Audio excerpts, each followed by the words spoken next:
From reconstructed features to rediscovered species, we are covering it all in this Thursday edition of CNN Student News.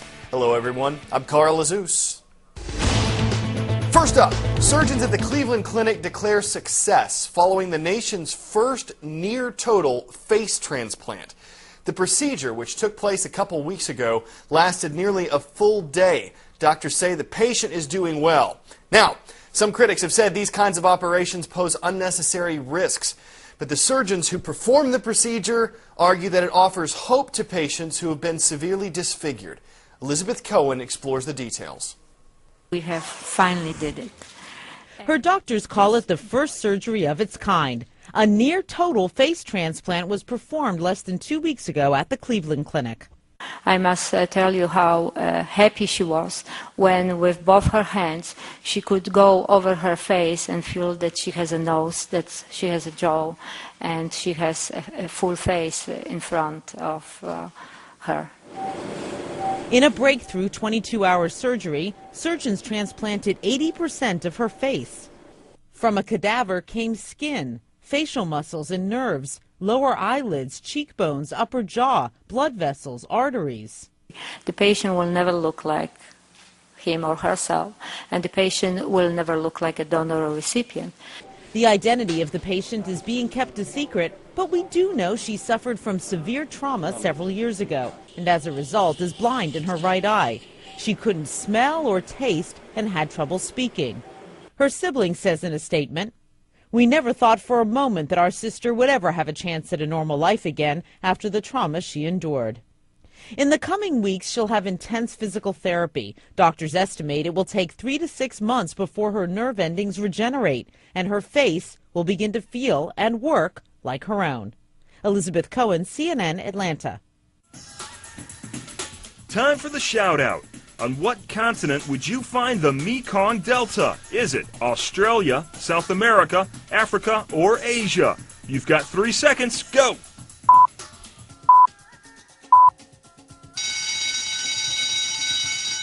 The Mekong Delta is part of Asia. That's your answer, and that's your shout-out.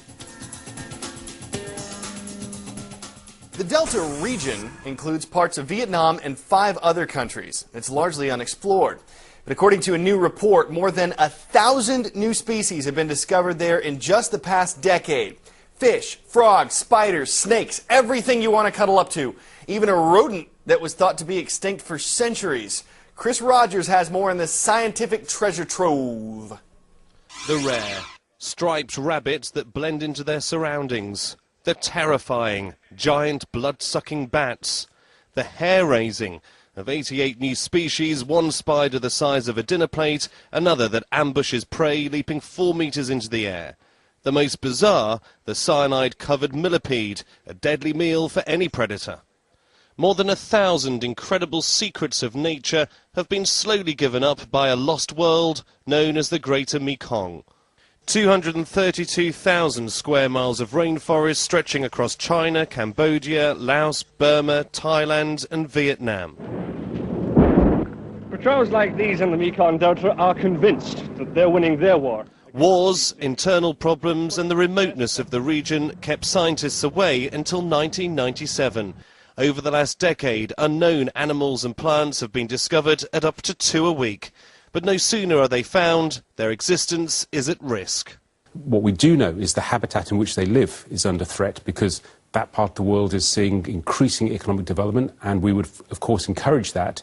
But what we'd be looking for is to have some sort of marriage, some compromise between economic development and environmental protection, because the environment is the basis for that economic growth. One can't live without the other. Already there is evidence humans are creeping in on the world's newly found species. Among the 15 mammals recorded, the rock rat. A researcher spotted the corpse of one for sale in a food market in Laos. The good news is that it was widely believed the rock rat had been wiped out 11 million years ago. And a new snake, the Siamese Peninsula pit viper, was discovered slithering through a Thai restaurant. Chris Rogers, ITV News. Okay, now we have some economic news for you. OPEC, the Organization of Petroleum Exporting Countries, is planning to cut oil production by 2 million barrels a day. That is a record. The group is hoping that the move will help raise oil prices.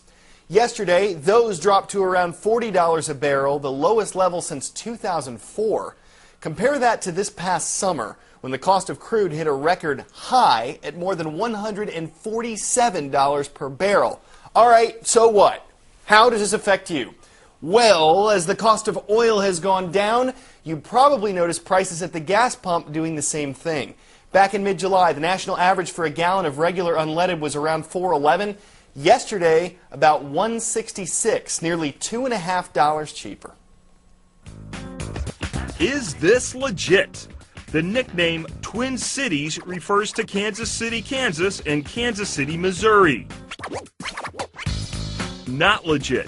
This nickname refers to Minneapolis and St. Paul, Minnesota. Twin Cities is also a place in Oklahoma.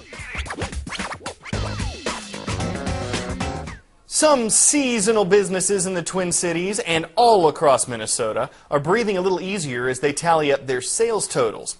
You see, with the economy struggling, companies were a little concerned about people cutting back for Christmas. But as Boyd Hoopert of affiliate KARE in Minneapolis explains, one tradition is staying strong even in tough times. When meeting up with costume tree salesman Lorenzo Garcia, the analogy is almost too easy. I'm stealing the trees! Just a month ago, some feared the economy would steal Christmas from Minnesota's tree sellers. A lot of customers, when they place their original wholesale orders, they seem to be a little bit more conservative. Ryan Bartz is a manager at Rum River Tree Farm, the Anoka County grower that operates 22 Christmas tree lots in the Twin Cities and supplies trees for more than 100 garden centers, Boy Scout troops, and church lots. They're nice and soft. You can hug them. Turns out the Grinch didn't steal Rum River's Christmas at all. And it's just like hugging a goat. Sales up 30% the first weekend after Thanksgiving and steady the rest of the way. Brings the spirit back and makes everybody happy, I guess. Secure her tree so she don't lose it. A similar sigh of relief statewide, according to the Minnesota Christmas Tree Association. Its executive director compares Christmas trees to Thanksgiving turkeys. Some traditions families will not do without. Okay. This is actually the first real tree in years for Darwin Long's family. But I just decided I'm going to go get a real one this year. Yeah, I had the day off and stuff, so that's why. Look at this, huh? If only automakers and electronics retailers could be so merry. Jingle bells, jingle bells rock. Okay, that Grinch was hilarious. He sings almost as badly as I do.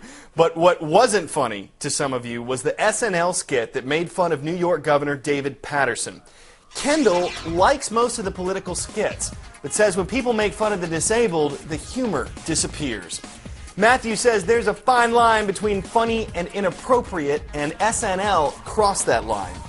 Mrs. Reddick's class agrees, saying the show should stick to making fun of what people do or how they act.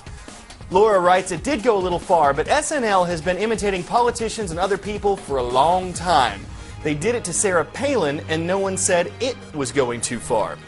Courtney asks, if Governor Paterson was able to go out and make fun of himself, why can't comedians do the same thing? Mr. Brandell's group says, the only people that should care are the ones being made fun of. Just chill, my friends. And Wyatt writes that everyone is fair game for comedy. Even you, Carl, are fair game. The man's right. We had way too many good comments to cover. To see them all, head to our blog. Before we go today, how do you get on TV when you can only play 2 chords on a harmonica?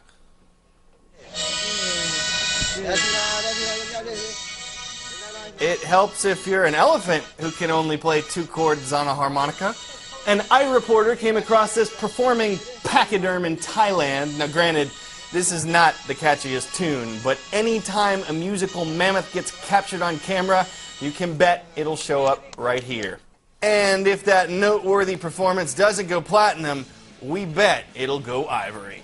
There's one show and hopefully just one pun left in 2008. Join us tomorrow as we wrap up the year.